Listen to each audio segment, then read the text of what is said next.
We need to listen to what this book character says. I am pissed off. Well, here's the disclaimer. I'm going to depict a fictional character named James Grider and what he says. Here we can see the character. His sister Carmela is standing opposite him. Obviously, these are not real people. Okay, James Grider is going to talk about how the Supreme Court are pieces of shit because of how they ruled regarding video surveillance by police. The Supreme Court states in a 1983 United States versus Knotts case, what a person knowingly exposes to the public, even in his own home or office, is not a subject of Fourth Amendment protection, but what he seeks to preserve as private, even in an area accessible to the public, may be constitutionally protected. Generally, a person walking along a public sidewalk or standing in a public park cannot reasonably expect that his activity will be immune from the public eye or from observation by the police. No, James Grider said. This is absolutely wrong. Any rationally thinking person will tell you that you can very much have privacy in public areas and can very much be immune from observation by police due to the sheer fact police can't be everywhere at the same time, patrolling every street at the same time. Other citizens can't be everywhere at the same time to see you either.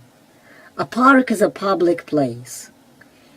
You go into a park and sure, you can expect to be observed. However, how many people occupy the park at any given time is in constant flux, and there are many times when a park can be absolutely empty. Let's say the weather is bad, and almost no one wants to be in the park, or it's dark and very late in the middle of the night and everyone is asleep. No one is visiting the park. In such a times, I can very much pass through the park unobserved, without proof I ever did. If I pay attention, I can even duck out of sight of people approaching by ducking in the bushes or behind a tree so I remain unseen. There is a zillion ways I can make my passage through the park unobserved. Even if a police officer is present, I can always turn around and avert my face if I spot him before he spots me. Or I can choose a moment to go by when the police officer has his head turned in another direction.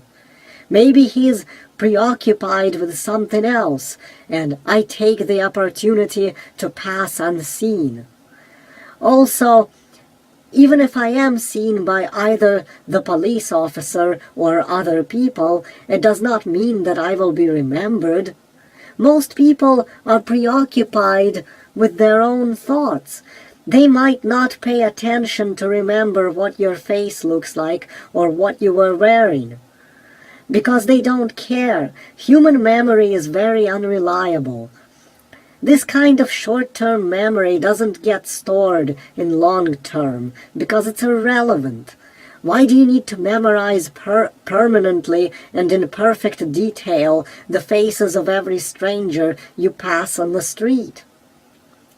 With a video camera, it's very different. A video camera situated on top of a pole will watch and perfectly record everything that happens, whether I come to the park at night, whether I make sure there are witnesses or not, even if the weather is bad.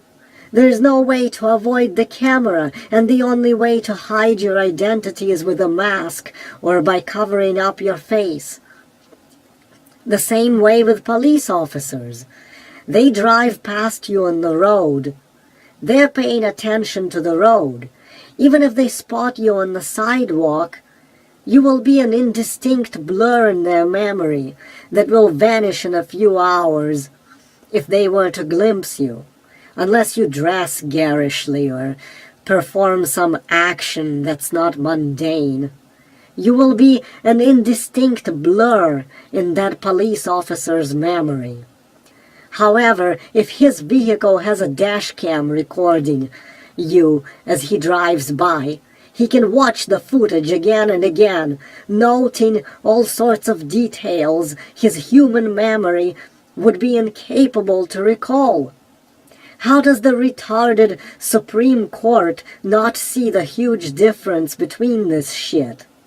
What, no one ever went outside, relying on the fact that privacy does exist in public to a certain extent, based on the sheer unreliability of human memory, if nothing else?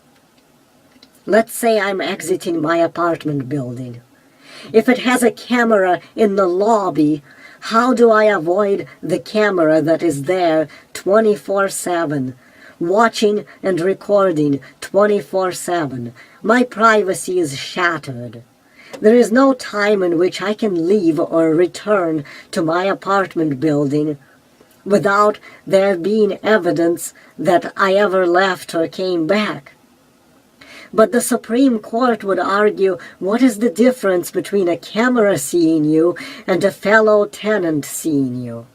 The fucking difference is, I can pick a time that is least likely for a tenant to see me. If I can discern a pattern of other people's comings and goings, I could pick a time to leave and return when most residents are at work or sleeping, which would greatly minimize my chance of being spotted by them. How do I do the same thing against a camera, you fucking retards? Let's say I'm selling drugs on a street corner. I hang out in one place while people come up to me intermittently and we do the transaction while huddling close together to conceal what we're doing from prying eyes. If I'm on a busy city street, how many pedestrians walking past me are going to give a shit about two guys handing off little wads of cash and little baggies of drugs between each other? Hardly anyone will pay attention to that. People are busy with their lives. If small items are being exchanged between two individuals, that doesn't concern them. Who gives a shit? But the Supreme Court will argue that cops have a right to watch you. So what is the difference if they use a camera instead?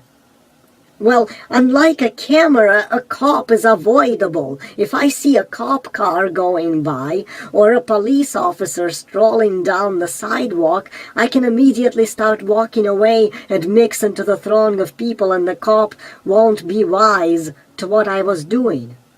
Or I can pace around the block from one part of the block to another, constantly changing positions so that to the general public it looks as if I'm just part of the moving throng and I don't linger in one spot too much to become noticeable or suspicious. But if there's a fucking camera hanging over the entire street block, how will such a maneuvers help me? What's the point of traveling a few steps up the block, then back down the block to remain unobtrusive if the camera is seeing the whole fucking place at once? No, then my privacy is completely destroyed.